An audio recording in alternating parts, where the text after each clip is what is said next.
പ്ലാമൂട്ടിലെ ആന്റണി പറഞ്ഞിട്ടാ ഞാനിതെല്ലാം ചെയ്തത്.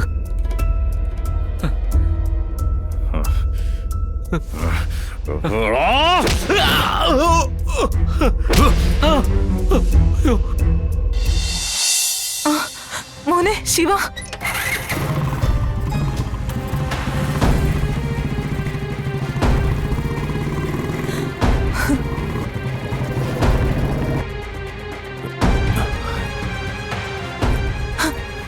മഹേട്ട. അയ്യോ മഹേട്ട, എന്തു പറ്റി? ഇത്രയൊക്കെ ഉള്ളു നിർമ്മല മനുഷ്യന്റെ കാര്യം.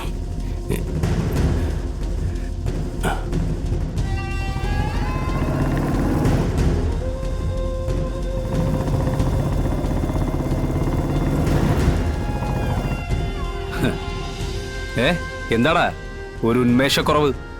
ഉറക്കം തീരെ കിട്ടണില്ല സാറേ. സെല്ലിനതൊക്കെ ശോകമാ.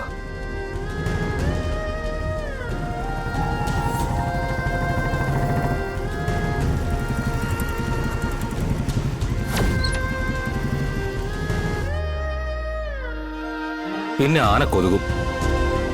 ഇടയ്ക്കൊക്കെ ഒന്ന് കഴുകിടണ്ടേ സാറേ?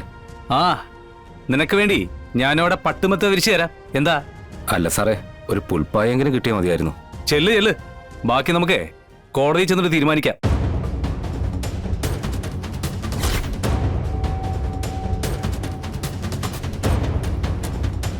ആ,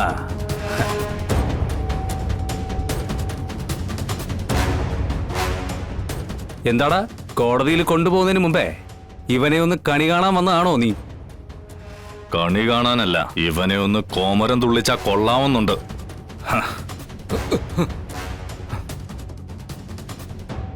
പക്ഷേ റസാക്കെ, നീ ഒന്ന് കനിയണം. ചുമ്മാ പോവാൻ നോക്ക് ശിവ. പഴയ സൗഹൃദം ഒന്ന് പുതുക്കിന്ന് വെച്ച് തലേ കയറാൻ നോക്കല്ലേ. റസാക്കെ, നീ തന്നെ ഒന്ന് ആലോചിച്ച് നോക്ക്. പ്രകാശിനെ കൊല്ലാൻ എന്റെ അച്ഛൻ ഇവന് കൊട്ടേഷൻ കൊടുത്തെന്നല്ല ഇവൻ പറയുന്നേ. അത് ശുദ്ധ നുണയാണ്.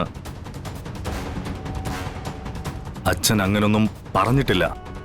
ആ, അതൊക്കെ കോടതിയിൽ തെളിയിക്കേണ്ട കാര്യങ്ങളാണ്. റസാക്കെ, കോടതിയിൽ തെളിയണമെങ്കിൽ ഇവൻ ചെയ്ത കുറ്റം ഇവൻ ഏറ്റു പറയണ്ടേ?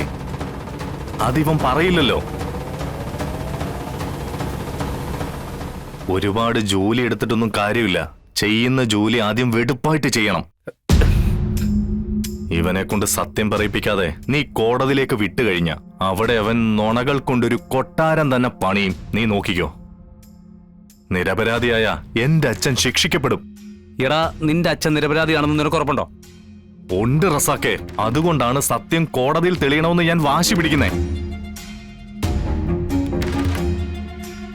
റസാക്കെ, നീ ഒരു കാര്യം മനസ്സിലാക്കണം. ഇവൻ ആ പ്ലാമൂട്ടിലെ ആന്റണിയുടെ ചട്ടുകമായിട്ട് പ്രവർത്തിച്ചുകൊണ്ടാ ഇവിടെ അച്ഛനെതിരെ കേസ് ഉണ്ടാക്കിയിരിക്കുന്നേ. ഇവർ ചേർന്നുള്ള ഒത്തുകളിയായിരുന്നു പ്രകാശിന്റെ ആക്സിഡന്റ്. ഇതൊന്നും എനിക്കറിയേണ്ട വിഷയമല്ല. വക്കീലന്മാർ കോടതിയിൽ വാദിച്ച് തെളിയിക്കേണ്ട കാര്യങ്ങളാ. റസാക്കെ, അതിന് നീ വഴിമരുന്നിട്ട് കൊടുക്കണമെന്നേ ഞാൻ പറയുന്നുള്ളൂ. എന്റെ അച്ഛന്റെ സ്ഥാനത്ത് നിന്റെ അച്ഛനായിരുന്നെങ്കിൽ നീ ഇങ്ങനെ കാണിക്കൂടാ. സ്ട്രോക്ക് വന്ന് പാതി തളർന്ന അവസ്ഥയിലാണ് എന്റെ അച്ഛൻ. ഒരു തെറ്റും ചെയ്യാത്ത ആ പാവത്തിനെ ഈ നുണക്കഥകളുടെ പേരിൽ ജയിലിൽ കയറ്റണോ?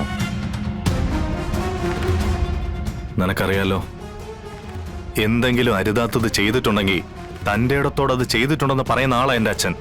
നല്ല നട്ടലുള്ള ഒരാള്. ആ മനുഷ്യനെ ഇവന്മാരുടെ കൂട്ടു ബിസിനസിന്റെ പേരിൽ നീ ബലി കൊടുക്കരുത്. ഞാനിപ്പോ എന്ത് വേണമെന്നാ നീ പറയുന്നേ? ഒരു 5 മിനിറ്റ്, ഒരു 5 മിനിറ്റ് എനിക്ക് തരണം. ഞാൻ ആദ്യമായിട്ടാണ് നിന്നോട് റിക്വസ്റ്റ് ചെയ്യുന്നത്. ഒരു പ്രോട്ടോക്കോളും നോക്കണ്ട. കൂടെ പഠിച്ചതിന്റെ ഒരു പരിഗണനയും വേണ്ട. സുഖമില്ലാത്ത ആളോടുള്ള കാരുണ്യം, അങ്ങനെ ഇതിനെ കരുതിയാ മതി. ശിവ, ഇത് പുറംകളിയല്ല. എനിക്കിവനെ കോടതിയിൽ ഹാജരാക്കാനുള്ളതാ. അടിയോ ചതവോ കണ്ട കേസ് തിരിയില്ലേ? അതൊന്നും ഉണ്ടാവില്ല. ഒരു പോറല് പോലും അവന്റെ ശരീരത്ത് വരില്ല. വന്നാ ഞാൻ കയ്യും കെട്ടി നിന്നു തരാം. നിനക്ക് എന്നെ എന്തും ചെയ്യാം. റസാക്കെ, നിനക്ക് ചെയ്യാൻ ഒരുപാട് പരിമിതികളുണ്ട്. പക്ഷെ എനിക്കതില്ല. എനിക്കവനെ ഒന്ന് ലോക്കപ്പിൽ കിട്ടിയാൽ മാത്രം മതി. ഒരു 5 മിനിറ്റ്, 5 മിനിറ്റ്.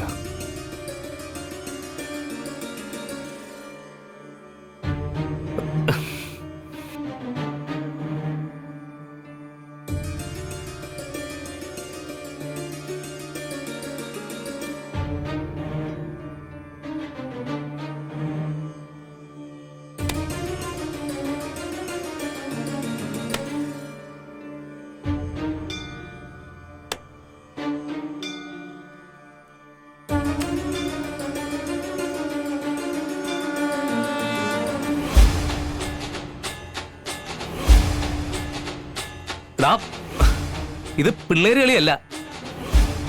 എനിക്ക് അവനെ കോടതിയിൽ ഹാജരാക്കേണ്ടതാ.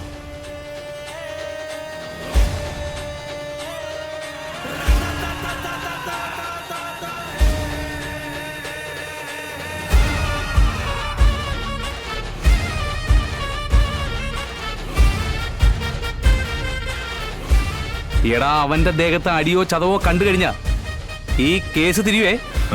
ഒന്നും സംഭവിക്കില്ല. ചതവ് പോയിട്ട് ഒരു പോറല് പോലും കണ്ടുപിടിക്കില്ല. ആര് പറഞ്ഞിട്ടാടാ നീ നെറുകേട് എന്റെ അച്ഛന് നേരെ പ്രയോഗിച്ചത്? നീ പോലീസ് ആവാൻ പോകണം. പോലീസായ കുറച്ച് മര്യാദ കാണിക്കേണ്ടി വരും. പോലീസ് ഗുണ്ടയായ ഒരു മര്യാദയും കാണിക്കണ്ട. ദാ ഇതുപോലെ.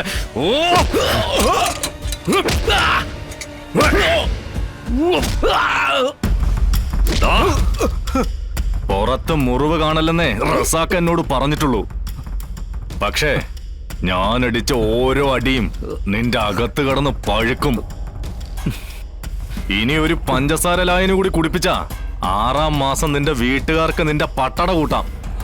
പൊഴുത്ത് ചാകും എന്നൊരു പ്രയോഗമുണ്ട്. ഇത് അതുക്കും മേലെയാ. ദാ ഇതുപോലെ.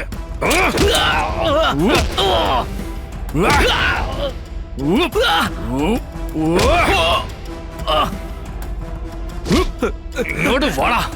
ഇനി എന്നൊന്നും ചെയ്യില്ലേ, ഇനിയൊന്നും ചെയ്യില്ലേ. എന്നാ പറയടാ. ഞാൻ പറയാം. പ്ലാമൂട്ടിലെ ആന്റണി പറഞ്ഞിട്ടാ ഞാനിതെല്ലാം ചെയ്തത്.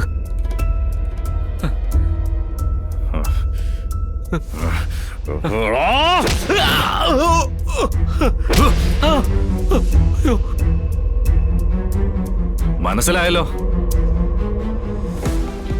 പ്ലാമൂട്ടിലെ ആന്റണി.